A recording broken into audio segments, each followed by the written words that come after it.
Hi, this is Sarah Lingra, and welcome to another pianokeyfinders.com video. This one is all about rhythm. So recently I posted a rhythm reference sheet that's going to be going on the inside of a folder that I'm preparing for my students.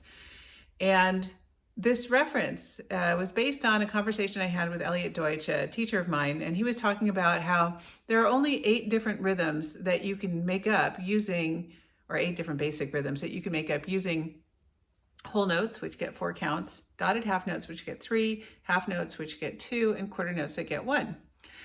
So if you think about that, you have a whole note, one single whole note. These are 4-beat rhythms.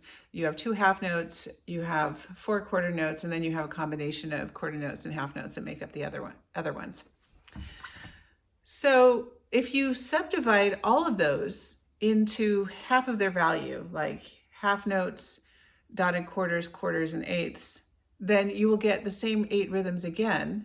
And if you subdivide that again into quarter notes, dotted eighths, eighths, and 16th, you'll get the same rhythms again. And what I mean is, if I am counting a whole note in 4/4, I would count 1, 2, 3, 4, 1, 2, 3, 4, 1, 2, 3, 4. If I count in 2/4, a half note, 1 and 2 and 1 and 2 and 1 and 2 and 1 and 2 and that rhythm is actually the same. And if I count that in 1/4, or if I count one beat in the 16th note version of it, 1 E and a, 1 E and a, 1 E and a, 1 E and a. So those 3 different ways of notating the same rhythm, it's just a matter of dividing that beat, how the beat is subdivided. So half notes, if I'm in 4, would be, I would have 2 half notes in 4, 1, 2, 3, 4, 1, 2, 3, 4, or I could have 2 quarter notes if I'm counting it in 1 and 2 and, 1 and 2 and 1 and 2 and, or if I'm counting in with the 16th note division, 1 E and 1 E and so same rhythms in different ways.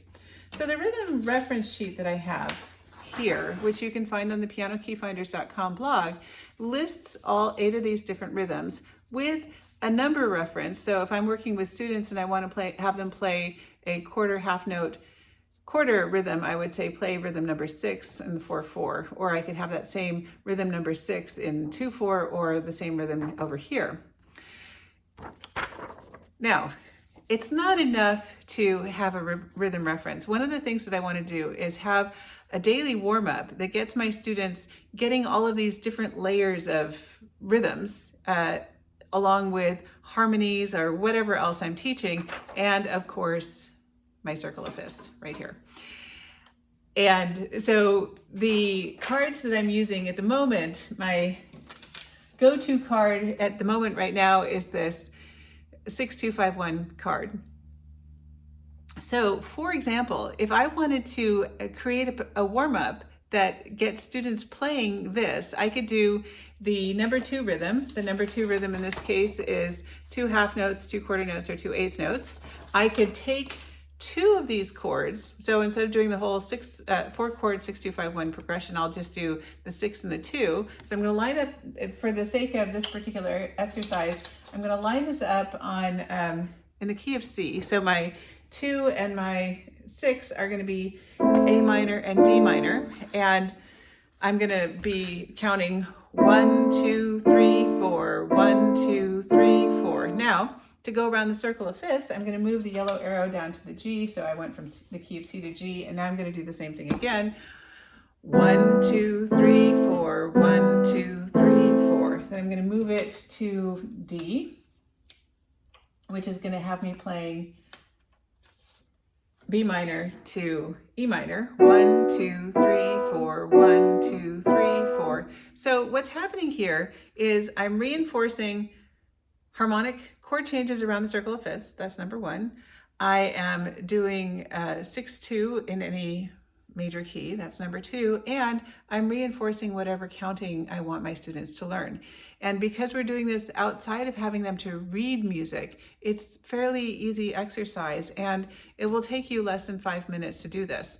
The idea is to build up the muscle memory for both the playing and the getting the counting in your mouth as you are saying it, because being able to count rhythms out loud is really useful.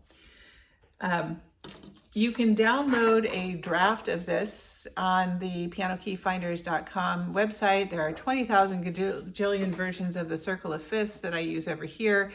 I just think that this is such a useful tool, because if you can incorporate it in a daily routine, then you're going to be getting all of those rhythms outside of having to process them when you're seeing your music. But when you see your music, then you have this to come back to figure out how to count it.